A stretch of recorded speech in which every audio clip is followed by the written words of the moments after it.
Welcome to Opinions in 10, online posts and biblical opinions in under 10 minutes. Starting now. I just found out my parents aren't my real parents. I was looking for my passport in my mom's desk and I found a folder with adoption papers.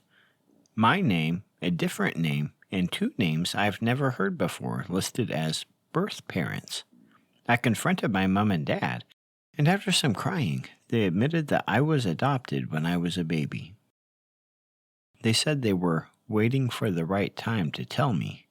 16 years later, I don't even feel angry, just disconnected.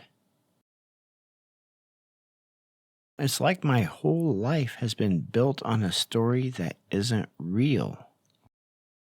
I've been going to college open days, listening to them plan my future like nothing's wrong. But inside, I feel like I'm not even part of this family anymore. Here's the thing. I found out my biological uncle lives in Australia and runs a farm. I've been messaging him, and he told me that I could stay there if I ever wanted to get away for a while. Now all I can think about is leaving the UK, working on that farm, and starting fresh, away from everyone and everything I've ever known. Okay, where do I even begin here? So you discovered something that is jarring to you because it upsets the reality that you know. You learned information that you didn't previously have. This can be a bit jarring, sure, but to go online and make an angry post? Wouldn't it be more productive to sort out your emotions on this matter first? Nevertheless, you did make the post, so we are going to examine it. The first question I have for you is, why do you feel disconnected? I would say that 5 minutes before you saw that envelope, you didn't feel disconnected at all. Your parents are still the same people, and your life is still the same life. Nothing has changed here except now you know that they went through the legal process to adopt you and care for you as their child. If they adopted you, then they went through a lot of trouble to do it. It's not a walk in the park to adopt a child. And the fact that they went through the process and the fees shows that they adopted you because they wanted you.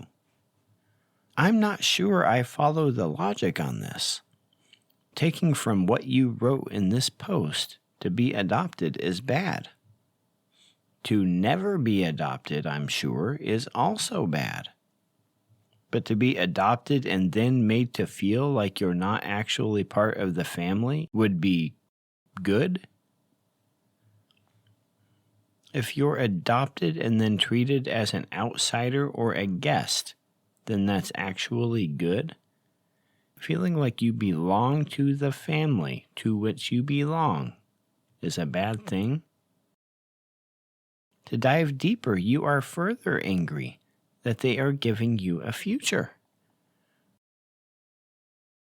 So not only did they do you wrong by adopting you into their family and raising you as one of their own, giving you food and shelter, but they have committed the mortal sin of investing in your life as well. The horror. Why is this wrong to you?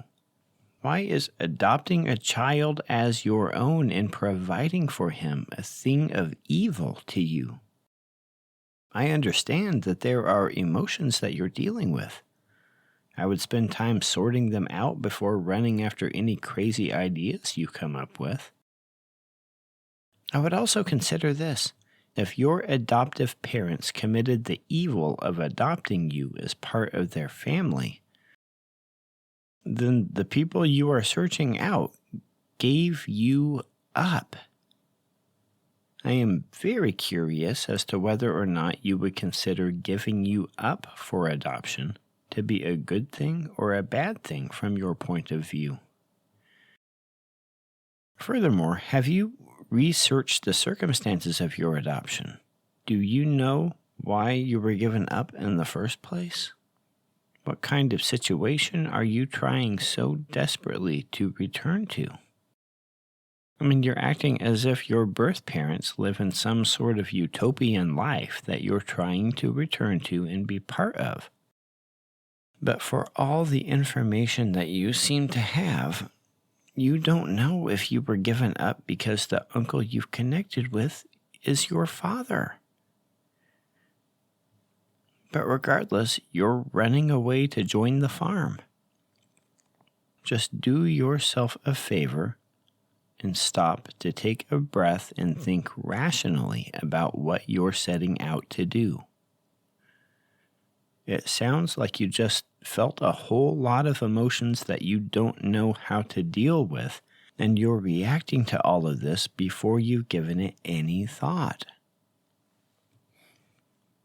Solomon may have something to say to you about this. In his book, simply titled Proverbs, in the 5th verse of the 21st chapter, he writes, "The plans of the diligent lead only to plenty, but of everyone that is hasty, only to want."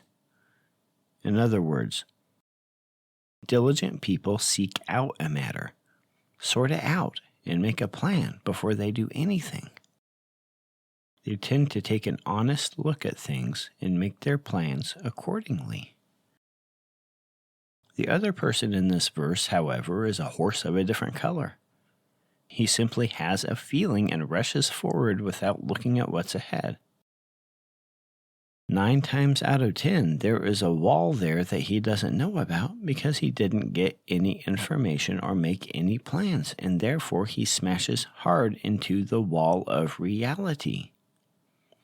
This is a fact he usually doesn't acknowledge, however, as all of the bad things in his life are invariably someone else's fault to him. The point that I'm trying to make here is that if you are simply acting in your emotions about these things, you are very likely going to do something entirely irrational and crazy and end up somewhere wishing you had what you had left behind. I'm not saying don't meet your biological family, but I am saying get some information and look into this. Do you know how many stories I've heard from people who have gone through great pains to find their birth parents, only to meet them and be told to get lost? Are you prepared to deal with that, should that be the case? Use caution and wisdom here. The other thing I would say is that Moses wrote that a person should honor their father and their mother. The question of identity comes up here in the case of adoption in regards to who exactly your father and your mother are. Are they the people who gave you their DNA? In most cases, this would be the correct answer, but in the case of adoption, those people gave up their rights. They legally signed you over to the state to be adopted and cared for by another couple. They formally declared themselves to no longer be your parents and signed over any responsibility for you to somebody else. In other words, your parents are those who were parents to you. They took care of you. They fed you. They made sure you had what you needed. And they are presently, by your account, trying to give you a future. I would not throw all of this away and burn bridges simply because they don't share your physical DNA. Honor these people. They have done more for you than you realize. And that'll be it for today. If you like these videos, please like and subscribe. God bless.